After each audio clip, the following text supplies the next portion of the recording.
अस्सलाम वालेकुम। आज मैं आपको बताऊंगी कि इंडिपेंडेंट सैंपल टी टेस्ट हम किस तरह से कर सकते हैं। मतलब सैंपल्स जो जिसमें जो आपके आई थिंक वेरिएबल्स जो इंडिपेंडेंट होते हैं, सॉरी जिसके अंदर जो आपके कैटेगोरियल लेवल्स होते हैं, ठीक है, इंडिपेंडेंट होते हैं। मतलब है कि आपके कोई आ जाता है कोई वेरिएबल, जैसे जेंडर है तो उसमें आपके कैटेगोरियल लेवल्स जो है ना अंदर इंडिपेंडेंट होने चाहिए। मतलब जेंडर है जैसे फॉर एग्जांपल, तो उसके अंदर दो कैटेगोरियल लेवल एग्जिस्ट होने चाहिए एक तो, और वो दूसरे एक दूसरे से इंडिपेंडेंट होने चाहिए। ठीक है, जैसे जेंडर में हमारे पास दो हो जाते हैं। अगर हम वैसे में बात करें कॉमन मेल और फीमेल की, तो दो है हमारे पास कैटेगोरियल लेवल्स इस वेरिएबल के अंदर, और ये इंडिपेंडेंट होते हैं एक दूसरे से। मतलब अगर एक ग्रुप में हमारे मेल्स हैं तो मतलब वो दूसरे ग्रुप में, मतलब हमने फीमेल्स रखे हुए, तो ऐसा नहीं है कि दूसरे में मतलब हमने मेल्स और फीमेल्स डिवाइड किए हुए इस तरीके से। वो इंडिपेंडेंट है एक दूसरे से, कि एक बंदा मेल है तो वो फीमेल नहीं हो सकता। ठीक है, इसी तरह जो आपके वर्किंग स्टेटस हो सकता है, अगर तो आपने दो कैटेगोरियल लेवल्स रखे हुए हैं उसके अंदर। वर्किंग स्टेटस जैसे कि आप या तो एम्प्लॉयड हो या अनएम्प्लॉयड हो। ठीक है, आपका मैरिटल स्टेटस या तो आप शादीशुदा हो या आप नहीं हो। ठीक है, मैरिड हो या नहीं हो, तो ये दो कैटेगोरियल लेवल्स अगर आपने सेट किए हुए हैं तो ये आपके निकल सकता है। इस तरह से आपका मीन निकल सकता है, आप इंडिपेंडेंट वेरिएबल्स सैम्पल के टी टेस्ट निकाल सकते हो। बेसिकली हमने जाना किधर है, हमने एनालाइज पे जाना है। We would go in analyse, click है द कंपेयर मीन्स। ठीक है, हमने अब तक जितनी कोरिलेशंस और रिग्रेशन और ये की है, हम ये इधर एनालाइज पे जाके ही कर रहे हैं। कंपेयर मीन्स में जाकर हमने ये थर्ड ऑप्शन पे इंडिपेंडेंट सैंपल टी टेस्ट है, यहाँ पर क्लिक करना है। यहाँ पर क्लिक करने के बाद बेसिकली मैं आपको रिसेट कर देती हूँ। यहाँ पर हमने क्या करना है कि यहाँ पर अब देखें दो आ जाता है, ये टेस्ट वेरिएबल्स और ग्रुपिंग वेरिएबल्स। हमने डालना क्या है, हमें क्या पता लगेगा। टेस्ट वेरिएबल्स से बेसिकली हमने अपने वो वेरिएबल्स डालने हैं जिनका हम मीन निकालना चाह रहे हैं। ठीक है, मतलब जो हमारे दो हैं जिन पर हमने काम कर रहे हैं टोटल। जैसे बर्न आउट है ना, उसको आपने जो कंप्यूट किया हुआ है ना टोटल, वो आपने इधर डालना है। ठीक है, जैसे ये मैंने बर्न आउट इधर टेस्ट वेरिएबल्स में डाल दिया, और जो मेरा दूसरा है, ठीक है, वो डाल दिया। मतलब जो आपका इंडिपेंडेंट वेरिएबल है और डिपेंडेंट वेरिएबल है वो आपने इसमें डालना है। अगर आपके इंडिपेंडेंट वेरिएबल एक से ज़्यादा है तो आप तब भी मल्टीपल भी हैं तो आप इधर डाल सकते हैं। ठीक है, हमारे मल्टीपल नहीं है, हम सिर्फ लीनियर रिग्रेशन, मैंने आपको बताया था मेरा एक ही इंडिपेंडेंट वेरिएबल है, तो मैं एक ही डालूंगी यहाँ पर इंडिपेंडेंट वेरिएबल डिपेंडेंट। ये टेस्ट वेरिएबल्स में। और ग्रुपिंग वेरिएबल्स में हमने क्या डालना है, बेसिकली ग्रुपिंग वेरिएबल्स में मैंने आपको बताया था कि ऐसा वेरिएबल जिसके दो कैटेगोरियल लेवल्स हैं। ठीक है, जैसे जेंडर, अब पहले हमने तीन, बेसिकली मैम ने हमें तीन टेबल्स करने को कहा हुआ है। जेंडर, फैमिली स्ट्रक्चर जो कि न्यूक्लियर जॉइंट है, और थर्ड नंबर पे मदर का वर्किंग स्टेटस जो कि एम्प्लॉयड है या फिर अनएम्प्लॉयड है। तो पहला मैं जेंडर का आपको बता देती हूँ। ये जेंडर को मैंने यहाँ पर डाल दिया। अब gender, sorry sorry sorry, gender यहाँ पर नहीं डालना, जेंडर को यहाँ नीचे ग्रुपिंग वेरिएबल में डालना है। ठीक है, अब यहाँ तक काम करने के बाद हम हमेशा जो है ना यहाँ ऑप्शंस में जाया करते थे, लेकिन हमने इधर ऑप्शंस में नहीं जाना, हमने यहाँ पर डिफाइन ग्रुप्स में डाल जाना है। और अगर आपके डिफाइन ग्रुप पे क्लिक नहीं हो रहा ना, तो यहाँ आप साइड पे क्लिक, ये देखें आपका डिफाइन ग्रुप पे ना क्लिक इसलिए नहीं हो रहा क्योंकि आपने कहीं और क्लिक किया हुआ है। तो अगर आपके डिफाइन ग्रुप पे माउस नहीं जा रहा ना, तो आप इधर ग्रुपिंग वेरिएबल्स जेंडर लिखा है ना, आप यहाँ पर क्लिक करें तो आपके डिफाइन ग्रुप पे माउस चला जाएगा, क्लिक हो जाएगा। यहाँ पर आप क्लिक करेंगे तो आपने कुछ भी काम नहीं करना, बस ये आपको मैं वैसे ही बता रही हूँ। ये एज इट इज़ आपने लिखे रहने देना है, इसको आपने कंटिन्यू कर देना है, ग्रुप 1 और 2 के नाम से लिखे रहने दें, इसको ओके करके ओके करते हैं। ठीक है, बेसिकली आपने कुछ भी नहीं करना था, बस आपने वेरिएबल्स पुट किए हैं और कुछ नहीं आपने किया। ओके, अब हमारे पास इसमें हमने तीन टेबल्स खोले हैं। इसमें हमने दो टेबल्स देखने हैं। पहले दो, एक ग्रुप स्टैट्स के नाम से टेबल देखना है और दूसरा हमें इंडिपेंडेंट सैंपल टेस्ट के नाम से टेबल देखना है। जो पहला टेबल है इसमें हमने तीन चीज़ें देखनी है। एक हमने एन देखना है, एन यानी कि हमारे पार्टिसिपेंट्स कितने हैं। ठीक है, जो कि हमारे पास टोटल सैंपल साइज जो है वो 100 का है। आप सबका और मेरा भी 100 का ही है, पार्टिसिपेंट्स 100 है टोटल। यानी कि बर्न आउट, जिन लोगों ने बर्न आउट का किया है उन्होंने सेम उन्हीं लोगों ने साइकोलॉजिकल कैपिटल का भी फिल किया हुआ है क्वेश्चन। ठीक है, वो सेम ही लोग हैं। तो ये 50 मेल्स हैं और 50 फीमेल्स हैं, यानी टोटल 100 हैं। इधर भी 50 मेल और 50 फीमेल, टोटल 100 है। मतलब टोटल हमारा सैंपल है 100, 200 का नहीं है, 100 का ही है। ये टोटल 200 बन रहे हैं, लेकिन 200 नहीं है, हैं लोग 100 ही। क्योंकि जिन लोगों ने बर्न आउट का फिल किया वो वही लोग हैं जिन्होंने साइकोलॉजिकल कैपिटल का क्वेश्चन फिल किया था। तो टोटल 100 लोग हैं। ठीक है, इसमें फिर हमने मीन देखना है और यहाँ पर स्टैंडर्ड डेविएशन देखनी है। अब बेसिकली आपको टेबल बनाना तो मैं सिखा दूंगी, लेकिन वीडियो बहुत ज़्यादा लंबी हो जाती है, तो मैं आपको डायरेक्ट टेबल बताती हूँ कि आपने कॉपी पेस्ट आप कर लें।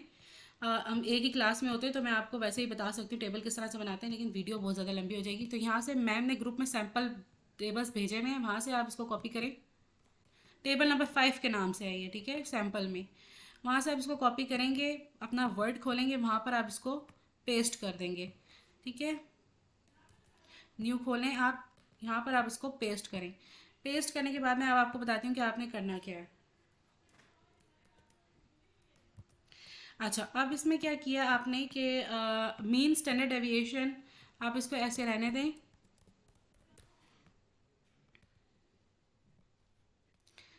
Okay, let's begin. यहाँ पे आपने इसको हटा दें। अच्छा, mean standard deviation T values for male young adults and female young adults on the social anxiety. आप चाहे तो मेल यंग एडल्ट्स रहने दें या फीमेल यंग एडल्ट्स रहने दें, क्योंकि आप जेंडर पे ही काम कर रहे हैं। ठीक है, तो ऑन सोशल एंजाइटी जो आपके इंडिपेंडेंट और डिपेंडेंट वेरिएबल्स हैं उनका नाम लिख दें। जैसे मेरा इंडिपेंडेंट, एक मेरा बर्न आउट है और एंड दूसरे पे आप लिख दें साइकोलॉजिकल कैपिटल। पूरा आपने लिखना है, छोटे वर्ड्स आपने नहीं लिखने। अच्छा, सवाल क्या कहते हैं, जो भी कहते हैं, खैर आपने पूरी स्पेलिंग लिखनी है। ठीक है, ये आ गया। अब आपने मतलब इंडिपेंडेंट और डिपेंडेंट का आपका ये सीन नहीं था कि आपने इंडिपेंडेंट पहले लिखना है या जो भी था, आपने बस इस तरीके से लिखना है। और यहाँ पर आपने अपने वेरिएबल्स के नाम लिखना है। ये आपका मेल और फीमेल है। ये एन जो है ये आपके सैंपल बता रहा है कि कितने हमारे पास मेल, मैंने अभी देखा था हमारे पास, अभी मैंने आपको बताया था मेल हमारे पास 15 और फीमेल्स भी हमारे पास 50 ही हैं। ठीक है, तो ये आपके पास आ गया। आपने इसको एपीएस स्टाइल में करना है। ये आई इटालियन उसमें लिखा हुआ है, अगर इसमें लिखा हुआ है तो आप इसको हटा लीजिएगा। ठीक है, एडिटिंग वगैरह खुद कर लीजिएगा। अच्छा, अब यहाँ पर हमें सिर्फ दो वेरिएबल्स की ज़रूरत है ना, हमारे पास मतलब है ही दो वेरिएबल्स, बर्न और साइकोलॉजिकल कैपिटल। तो इसको आप यहाँ से हटा दें, डिलीट सेल करके रो को डिलीट कर दें। ठीक है, और यहाँ पर अपना नाम अपना एडिट करें, ये बर्न आउट हो जाएगा। इसी तरह आप नीचे आएंगे तो ये मेरा साइकोलॉजिकल कैपिटल हो जाएगा। ओके, अब मैंने यहाँ पर अपना क्या है कि मैंने अपनी यहाँ से रिमूव करनी है ये सारी वैल्यूज़ और अपनी जो है वो डालनी है। ठीक है, अब बेसिकली मैं आपको बार बार वैल्यूज़ डाल डाल के तो नहीं बताने वाली, तो मैं अपना खोल के आपको बता देती हूँ जिससे मैंने वैल्यूज़ ऑलरेडी डाली हुई हैं। अच्छा, ये मेरा अपना डॉक्यूमेंट है जिसमें मैंने अभी काम किया था। तो मैं आपको ये मेल और फीमेल यूनिवर्सिटी स्टूडेंट्स, ये टाइटल भी देख लें मैंने किस तरह से डाला हुआ है। मैं अपना डाटा डाल चुकी हूँ, तो मैं इसमें आपको बताऊँगी कि मैंने कैसे डाला है। ठीक है, मैं अब आपको टाइप करके नहीं बताने वाली, तो मैं आपको ऐसे ही बताऊँगी क्योंकि वीडियो लंबी हो जाएगी। ओके, सो हमारे पास सबसे पहले हमने जो किया था, इसको मैं मिनिमाइज़ कर देती हूँ ताकि आपको नज़र आ जाए। ये नीचे मैंने अपना बर्न आउट को खोला हुआ है, ऊपर मैंने अपना आउटपुट खोल लिया। सही हो गया। अब यहाँ पर आपने किस तरह से करना है काम कि आपने ऊपर एन का नंबर लिख दिया। ये मेल है और ये फीमेल है, ये यहाँ से आए हैं। ठीक है, ये मेल और ये मेल, ये 50-50 और ये फीमेल्स 50-50 आ गई। अब यहाँ पर आपने लिखना है मीन और स्टैंडर्ड डेविएशन, ये कहाँ से आया है। अब ये किस तरह से आपने करना है, आपको बात समझ तो आ गया होगा कि आपने जो, अगर ये आपके बर्न आउट है, बर्न आउट पे आप देख लें ये बर्न आउट का लेवल है। इसमें मेल में आप जाएंगे पहले, ये जो आपकी कैटेगरी थी ना, ये हाफ जो पोर्शन है ना, ये मेल्स का है। ठीक है, तो पहले आप मेल्स का मीन और स्टैंडर्ड डेविएशन फिल कर लें। ये मेल का जो आपके पास स्टैंडर्ड मीन आता है ये 28.70 है। इसी तरह फीमेल का जो मेल का ये स्टैंडर्ड डेविएशन ये है। इसी तरह फीमेल की बात करें तो उसके नीचे लिखा हुआ है बर्न आउट का ये फीमेल का मीन ये है और एसडी ये है। इसी तरह फिर आप साइकोलॉजिकल कैपिटल का मीन और एसडी लिखेंगे मेल्स के लिए, फिर मीन और एसडी लिखेंगे फीमेल्स के लिए। यहाँ तक तो बहुत ईजी था। अब यहाँ पे आप नीचे जो आपके टेबल है ना, उसको आपको बहुत ध्यान से समझने की ज़रूरत है। ठीक है, आंखें खोल के कान खोल के आप वीडियो को गौर से समझें। ओके, यहाँ पर बेसिकली हमारे पास जो है ना, हमने टेबल में ना लिखना है टी से स्टार्ट करना है। ओके, हमने यहाँ पे टेबल जो है ना वो टी से स्टार्ट किया था।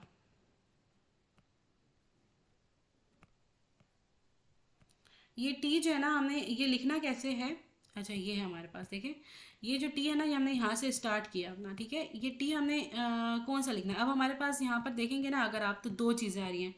सॉरी, यहाँ पे बहुत कंफ्यूजन हो रही है मुझे। ओके, यहाँ पर अगर हम बर्न आउट का बात करें, ये देखें हमारे पास ये बर्न आउट है और ये साइकोलॉजिकल कैपिटल है। टेबल देख लें मैंने कौन सा खोला है। अब यहाँ पर जो है ना हमारे पास दो बॉक्सेस हो रहे हैं, एक इक्वल वेरिएंस अज्यूम और एक नॉन अज्यूम। अब हमें क्या क्या पता लगेगा कि हमने टी की वैल्यू ये वाली डालनी है, ये वाली सेम है लेकिन कुछ की सेम नहीं होगी। तो हमें कैसे पता लगेगा कि हमने ऊपर वाली वैल्यूज डालनी है या नीचे वाली डालनी है। तो ये समझने के लिए आपके पास देखो, ये जो पहला वाला सिग्निफिकेंस है ना, आपने इसको देखना है। ठीक है, अब मेरी बात आप गौर से सुने। लेवल ऑफ सिग्निफिकेंस का आप सबको पता होना चाहिए कि क्या होता है। लेवल ऑफ सिग्निफिकेंस की इतनी लंबी चौड़ी बातें आपको याद रखने की कोई ज़रूरत नहीं है। अगर आपको नहीं समझ आती तो कोई मसला नहीं है, टेंशन लेने की आपको ज़रूरत नहीं है, ठीक है। वैसे आप वाइवा के लिए याद कर लेना, मैम ने अगर डेफिनेशन पूछी तो आपको पता होनी चाहिए, लेकिन यहाँ पर आपको अपने सर खपाने की ज़रूरत नहीं है कि लेवल ऑफ सिग्निफिकेंस क्या है। आपने बस इतनी सी बात याद रखनी है कि लेवल ऑफ सिग्निफिकेंस की वैल्यू अगर 0.05, कितनी, 0.05 के इक्वल या लोअर आ जाए तो वो वैल्यूज़ जो होती हैं वो सिग्निफिकेंट वैल्यूज़ होती हैं, ठीक है। ये निशानी होती है। सिग्निफिकेंट वैल्यूज़ कौन सी होती हैं? अगर तो वैल्यूज़ 0.05 के इक्वल या लोअर आ जाएं तो वो सिग्निफिकेंट वैल्यूज़ होती हैं। और अगर तो सिग्निफिकेंट वैल्यूज़ आ जाए ना हमारे पास, फॉर एग्जांपल यहाँ पर मेरे पास 0.04, 0.01, ठीक है, 0.00 लिखा हुआ है, ठीक है, यहाँ पर बिल फर्ज, ठीक है, यानी 0.05 से कम की वैल्यूज़ लिखी हुई हैं, तो फिर मैं जो ये नीचे वाला डब्बा है ना मेरा, equal variance is not assumed, ये नीचे वाले बॉक्सेस से सारी वैल्यूज़ लिखूंगी, ऊपर वाले बॉक्स को नहीं देखूंगी, ठीक है। इस वाले बॉक्स से आपने देखनी, लेकिन चूंकि मेरी जो ये सिग्निफिकेंस की वैल्यू है ये 0.05 से बहुत ऊपर आ रही है, 0.2 आ रही है, कहाँ 0.05 और कहाँ 0.2, ठीक है। तो मेरी जो वैल्यूज़ है ना, मेरी सिग्निफिकेंस, मेरी जो मतलब ये दोनों वेरिएबल्स है ना, ये नॉन सिग्निफिकेंट है, मतलब मेरी वैल्यू सिग्निफिकेंट नहीं है, नॉन सिग्निफिकेंट है। तो फिर मैं क्या करूँगी, आप बताएं क्या करूँगी, सोचें। कौन से डब्बे की वैल्यूज़ लिखूंगी, नीचे की या ऊपर की? मैं नीचे ऊपर वाले डब्बे की लिखूंगी, ठीक है, क्योंकि मेरे नॉन सिग्निफिकेंट आ रही है तो मैं ऊपर वाले की लिखूंगी। तो टी की वैल्यू मैं क्या लिखूंगी, -1.203। और ये देखें मैंने यहाँ पर लिखा हुआ भी है टी की वैल्यू 1.203, ठीक है। इस तरह आप आगे ऊपर वाले डब्बे को ही फॉलो करते जाएंगे। UL अपर लिमिट है मेरे ख्याल से और लोअर लिमिट है, और ये सिग्निफिकेंस है, ये मैं आपको बता दूँ क्या है। अब ये 98 जो मैंने लिखा हुआ है ये क्या है? अब तक बड़ी छोटी सी बात मैंने आपको बताई थी कि ये जो था सिग्निफिकेंस, ये वाली वैल्यू हमने लिखनी नहीं है, ये जस्ट हमने क्यों देखनी है, ये देखने के लिए कि वैल्यूज ऊपर वाले बॉक्स की लिखनी है या नीचे वाले बॉक्स की, हमने बस ये चेक करना था, इसको लिखा नहीं हमने, ठीक है। यहाँ तक आपको बात समझ आ गई? आगे चलते हैं। आगे आपने जो था ये जो 98 लिखा है ना, ये क्या चीज़ है? ये बेसिकली हमारे पास DF है। What is DF? DF is degree of freedom. Degree of freedom में भी आपको इतनी सरखपाई करने की जरूरत नहीं है। अगर आपको नहीं समझना आप ना समझें, वाइवा के लिए आप तैयार कर लेना, अभी आप ना समझो। बस आप इतना याद रखें कि DF किस तरह से निकलता है, यहाँ पर किस तरह से निकालना है। आपका जो टोटल सैंपल है साइज, यानी कि 50 + 50, आपके टोटल पार्टिसिपेंट्स 100 थे, मेल्स और फीमेल्स मिलाकर। 100 में से आपने 2 को माइनस कर देना है। इसका फॉर्मूला होता है, DF का फॉर्मूला होता है n-2। तो n-2 को आप करेंगे तो आपका 98 आ जाएगा। 100 - 2 किया तो 98, और आपने इसको इसी तरीके से लिख देना है। ये इसी तरह से कंसीडर होगा कि ये DF लिखा हुआ है T के साथ, ठीक है, इसी तरह से आप लिख दोगे। अब हम आगे चलते हैं कि व्हाट इज़ दैट P। ये P की वैल्यू, ये P क्या चीज़ है? ये P वो चीज़ नहीं है जो आप समझ रहे हैं, ओके। अब ये P की वैल्यू जो है ना, अब यहाँ तक हम कर चुके हैं, अब आगे आ जाते हैं। ये DF भी हम कर चुके हैं। अब ये P जो है ना, ये P ये वाला सिग्निफिकेंस है, ये 2 टेल्ड है। इस सिग्निफिकेंस की वैल्यू को हमने नहीं लिखा, बस चेक किया था, लेकिन इस सिग्निफिकेंस की वैल्यू को हम लिखेंगे, ठीक है। P जो लिखा हुआ है ये वो सिग्निफिकेंस है, ठीक है। तो आप वही ऊपर वाले डब्बे को ही फॉलो करेंगे, 0.232 की वैल्यू लिखेंगे। मैंने यहाँ पर 0.232 की वैल्यू लिख दी, ठीक है। इसी तरह UL लिखेंगे और LL लिखेंगे आप, ठीक है। ये आपके आगे जा रहा है, ये आपने UL और LL जो आपकी वीडियो बताई गई है आपने वही लिखनी है, ठीक है। अच्छा, अब यहाँ पर जो है वो अब एंड पे आ जाता है कोहन्स डी। यहाँ तक आपको सारा समझ आ गया कि आपने कैसे करना है कैसे नहीं करना, ठीक है। अब आपके पास आगे जो है ना कोहन्स डी आ गया। अब ये कोहन्स डी निकालने का आप क्या तरीका है, आपको मैं तरीका तो बाद में बताऊंगी, पहले आप ये समझें कि आपने कोहन्स डी निकालना भी है या नहीं निकालना। तो ये निकालने के लिए, ये देखने के लिए भी हम ये वाली सिग्निफिकेंस की वैल्यू देखते हैं। ये वाली सिग्निफिकेंस की वैल्यू हमने देखी थी बॉक्स देखने के लिए, और ये वाली सिग्निफिकेंस की वैल्यू हम देखेंगे कि कोहेंस डी की वैल्यू हम निकालेंगे या नहीं, ठीक है। इसका भी वही सेम फार्मूला है कि अगर आपकी 0.05 वैल्यू से कम आ जाती है तो फिर आपकी वैल्यू सिग्निफिकेंट है और आप कोहेंस डी निकालेंगे, ठीक है। यानी अगर मेरा यहाँ पर फर्स्ट बॉक्स में लिखा होता है ना 0.02, 0.01, तो फिर मैं कोहेंस डी की वैल्यू जाकर निकालती। मैं तरीका आपको बताती हूँ कैसे। लेकिन मेरी देखें आप, ये सिग्निफिकेंस मेरी 0.2 आ रही है, 0.05 से तो बड़ी है ना बहुत, तो मेरी वैल्यू सिग्निफिकेंट नहीं है, मेरे दोनों वेरिएबल्स की रिलेशन नॉन सिग्निफिकेंट है, तो मैं कौन डी नहीं निकालूंगी। मेरा किसी भी टेबल में कौन डी नहीं निकला क्योंकि मेरी वैल्यू सारी नॉन सिग्निफिकेंट है। तो आप में से मेजॉरिटी की वैल्यू सिग्निफिकेंट ही होंगी। आप सबको ना तकरीबन मेजॉरिटी को कॉन्स डी निकालना पड़ेगा, ठीक है। मेरा डाटा थोड़ा सा अनयूजुअल है, मेरी वैल्यूज नॉन सिग्निफिकेंट आ रही हैं, ठीक है। तो ये कॉन्स डी मैंने नहीं निकाला, तो मैंने इस तरह करके डैश डाल दिया, लेकिन आपने निकालनी है। और कॉन्स डी की वैल्यू को आप किस तरह निकालेंगे? कॉन्स डी की वैल्यूज़ को आप निकालने के लिए जाएंगे गूगल पर आपने लिखना है, ये देखें, अफेक्ट साइज कैलकुलेटर। इसका लिंक मैं आपको डिस्क्रिप्शन में भी डाल दूंगी, ठीक है। नीचे आप वीडियो को देखेंगे, नीचे स्क्रॉल करेंगे, आपको डिस्क्रिप्शन में लिंक मिल जाएगा साथ ही। ये अफेक्ट साइज कैलकुलेटर है, इसको आपने गूगल पे टाइप करना है, खोलना है, इस तरह करके आपके पास पेज खुल जाएगा। ये पहले वाले बॉक्स को आपने इग्नोर करके दूसरे वाले बॉक्स पे आना है। अब यहाँ पर आपने कॉन्स डी किस तरह से निकालना है, ये ग्रुप 1 और ग्रुप 2 लिखा हुआ है, आपको नज़र आ रहा है। हमने बेसिकली यहाँ पे करना क्या है, किस तरह से करना है, ये ग्रुप और ग्रुप 2, ग्रुप 1 ग्रुप 2 क्या चीज़ है, ये देखें आप, मैं आपको बताती हूँ। अपना टेबल खोलें आप, जो आपका अपना वर्ड पे टेबल था। ये ग्रुप 1 है आपका मेल, और ये आपका ग्रुप 2 है, ठीक है। ग्रुप 1 का पहले आपने बर्नआउट का कॉन्स डी निकालना है, फिर आपने दोबारा साइकोलॉजिकल कैपिटल का कॉन्स डी निकालना है। पहले हम बर्नआउट का निकाल लेते हैं। बर्नआउट पे आप ग्रुप 1 में मीन की वैल्यू लिखोगे, ग्रुप 1 में, ठीक है। ये है आपका ग्रुप 1 की मीन भी वैल्यू लिखोगे, ठीक है। और इसी तरह आप ग्रुप 1 के ही जो है ना, वो उसमें आप इसकी वैल्यू लिखेंगे, स्टैंडर्ड डेविएशन, ठीक है।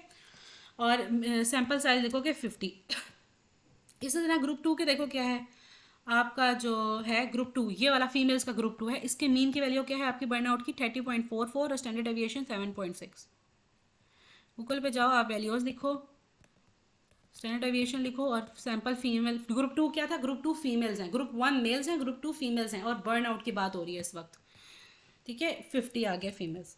अब यहाँ पर आपने इसको कैलकुलेट करना है। कैलकुलेट करने के बाद आपका जो है वो आंसर्स, अब मैं आपको सिर्फ बता रही हूँ, मेरा सही आंसर नहीं निकलेगा, ठीक है, क्योंकि मेरा कॉन्स्टेंट निकलेगा ही नहीं, क्योंकि मेरी वैल्यूज ही नॉन सिग्निफिकेंट है। आपकी अगर सिग्निफिकेंट आ रही है तो फिर आप निकालोगे। अब देखो मेरा कॉन डी जो है ना, ये 0.2 आ रहा है। वैसे मुझे नहीं लगता कि ये आता है, नहीं, सॉरी, आता है, आ सकता है 0.2। अच्छा, अब ये आपने आंसर लिख देना है अपना, ठीक है। कॉन्स डी की वैल्यू आपने 0.2406 जाकर ना अपने डॉक्यूमेंट में जाके इधर लिख देना है, ठीक है। और आपने बताना है कि ये आपकी कॉन्स डी अफेक्ट साइज उसको बोलते हैं। अफेक्ट साइज जो है वो आपका मॉडरेट आ रहा है, स्मॉल आ रहा है, हाई आ रहा है। इसमें भी कोई इतनी बड़ी साइंस नहीं है, बहुत ईजी चीज़ है। आपका अगर 0.2 से वैल्यू की इक्वल या कम वैल्यूज़ आ रही हैं तो आपका स्मॉल अफेक्ट साइज होगा, कॉन डी की वैल्यू स्मॉल अफेक्ट साइज होगा। कॉन्स डी की वैल्यू अगर आपकी 0.5 तक आ रही है मतलब, तो वो आपकी जो है वो मॉडरेट अफेक्ट साइज होगा। और कॉन्स डी की वैल्यू अगर 0.8 से ऊपर निकल जाती है तो फिर वो आपका लार्जर अफेक्ट साइज होगा, और वो आपने अपनी इंटरप्रिटेशन में लिखना है। इंटरप्रिटेशन जो है वो अभी मैंने नहीं की, ठीक है, वो आप क्लास में मुझसे पूछ लीजिएगा, ठीक है, या किसी और से पूछ लीजिएगा इंटरप्रिटेशन किस तरह से करनी है। मैंने अभी 3 टेबल्स बना लिए हैं, या आप देख लें आगे मैंने फैमिली स्ट्रक्चर के लिए, न्यूक्लियर और जॉइंट फैमिली के लिए किस तरह से टेबल बनाया हुआ है, ठीक है। मैंने इसको रोक देती हूँ थोड़ी देर, आप पॉज कर लें बेशक। और जो तीसरा टेबल है वो भी देख लें मैंने किस तरह से, मदर का वर्किंग स्टेटस का टाइटल क्या दिया है, और ये इस तरह से करना है आपने, देख लें। मेरा कॉन्स डी किसी का भी नहीं निकला। तो यहाँ तक हमने जो है वो निकाल दिया टी टेस्ट इंडिपेंडेंट सैंपल का नाम मैं भूल जाती हूँ, पता नहीं इसको क्या बोलते हैं। तो आगे फिर मैम जो आपको होगा वो मैं आपको बताऊँगी, ठीक है। ओके, बाय, टाटा, अल्लाह हाफिज़।